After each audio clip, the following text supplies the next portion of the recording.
Chapter 04 Pencarian 5 menit dari stasiun, ada taman untuk anak-anak dengan ayunan dan bak pasir yang kita sebut Central Park. Saat aku tiba, Miyano melambaikan tangannya padaku.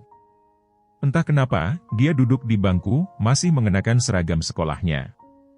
Kau tidak pulang? Bagaimana dengan makan siang? Tanyaku. Aku makan di luar, jawabnya, berdiri dengan cepat. Dia membersihkan celananya dengan lembut, dan menatapku dari ujung rambut sampai ujung kaki. Apa? Aku menunduk menatap pakaianku. Aku memakai kaos kuning, rok denim panjang, dan sandal kulit. Tidak ada yang spesial. Aku menatap kembali padanya, dan dia bilang bahwa ini terlihat langka bagiku sembari memalingkan wajahnya.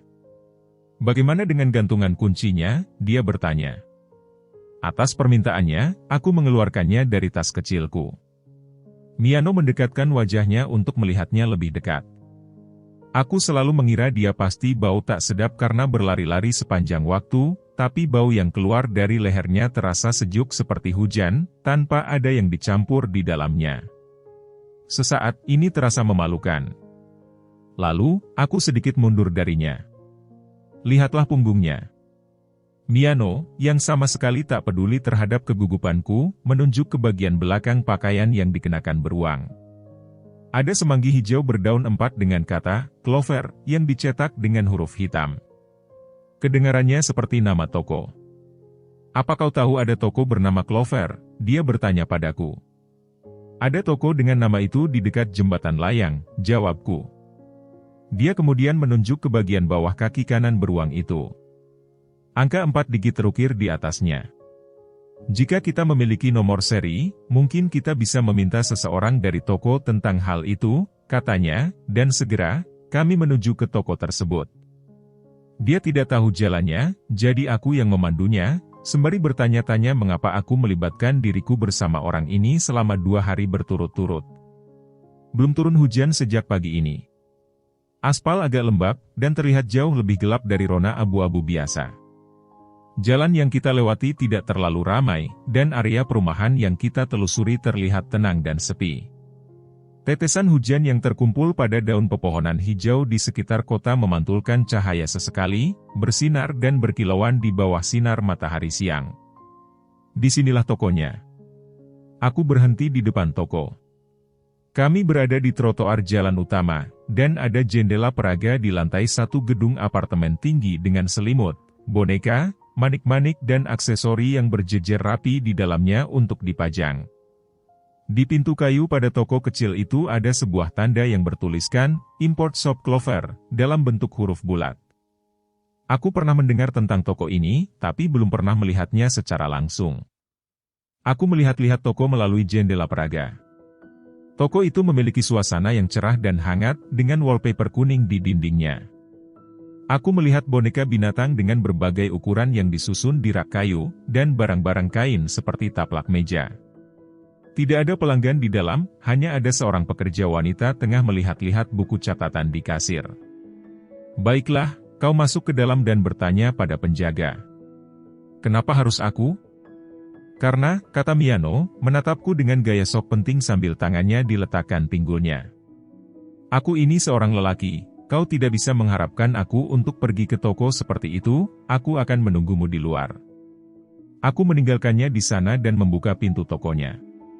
Bagian dalamnya ber-AC dan membuat kulitku menggigil kedinginan, serta aku dikelilingi oleh aroma bunga. Si penjaga wanita menyambutku dengan salam yang ceria. Dia tersenyum padaku. Rasanya sangat canggung karena aku tidak berniat untuk membeli apapun di sini. Ketika aku berbalik, aku melakukan kontak mata dengan Miyano melalui pintu kaca. Dia menyeringai lebar sampai kelihatan giginya dan membuat tanda jempol, seolah mengatakan, ayo. Jangan lagi. Aku berjalan ke meja kasir, mengambil gantungan kunci dari tas kecilku, dan meletakkannya di atas meja. Aku ingin bertanya tentang gantungan kunci ini, kataku pada penjaga wanita. Apa benar ini dijual di sini? Oh, ini membuatku ingat kembali. Dia tersenyum lembut, menyentuhnya dengan jari putihnya. Kami memilikinya tahun lalu, hanya ada 2, karena gantungan ini buatan dari sang pemilik toko ini. Begitu ya, kataku sambil mengangguk dan memikirkan apa yang harus ditanyakan lagi selanjutnya. Dia pasti suka berbicara, karena dia terus menaga percakapan. Seorang gadis seusiamu datang dan membeli semuanya. Dia terlihat sangat bahagia saat ku beritahu padanya bahwa hanya ada 2 di toko ini, karena itulah aku ingat gantungan kunci ini dengan baik. Kurasa dia sedang mengenakan seragam sekolah, dari sekolah menengah di dekat sini. Apakah dia memberikannya padamu? Dia bertanya. Saat aku meninggalkan toko, aku pergi ke sebuah taman kecil di dekat toko bersama Miyano. Taman ini berisik karena ada anak SD yang sedang bermain-main. Aku duduk di pagar besi dan menceritakan apa yang aku dengar dari penjaga toko tadi. Jadi orang yang menjatuhkannya adalah seorang gadis dari sekolah kita. Miyano mengulangi informasiku, dan mulai berpikir keras. Aku melihatnya berpikir sambil meminum teh botolku. Kurasa, kita tak bisa mendapatkan petunjuk lagi di sini. Selain itu, liburan musim panas kita akan dimulai besok, kita takkan bisa menemukan pemilik beruang ini meski kita menginginkannya.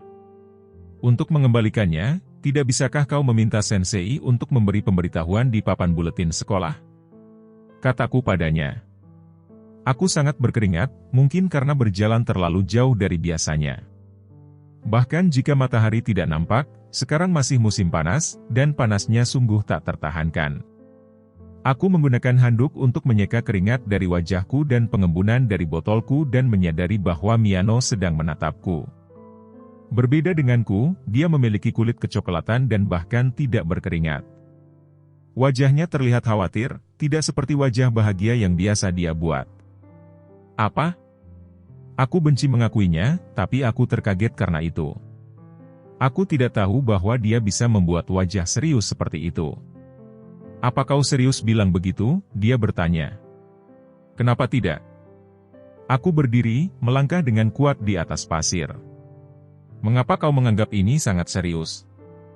Miyano tidak menjawab, dan rasa jengkel yang hampir kulupakan mulai muncul kembali dan mengambil bentuk.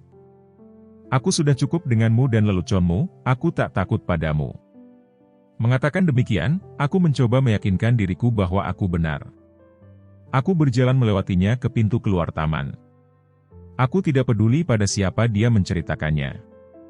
Dia bisa langsung memberitahu Nakaharasan, atau siapapun yang dia inginkan. Aku mendengar dia memanggil namaku, tapi aku pulang tanpa menengok ke belakang. Aku membanting pintu depan dengan suara keras saat aku pulang. Aku masuk dan berlari ke lantai atas ke kamarku. Pintu telah ditutup untuk sementara waktu, jadi kamarku terasa pengap. Keringatku, yang menetes tadi, mengalir deras di wajahku. Oh, ayolah. Aku semakin frustrasi, dan mataku hampir menangis. Apa-apaan sih?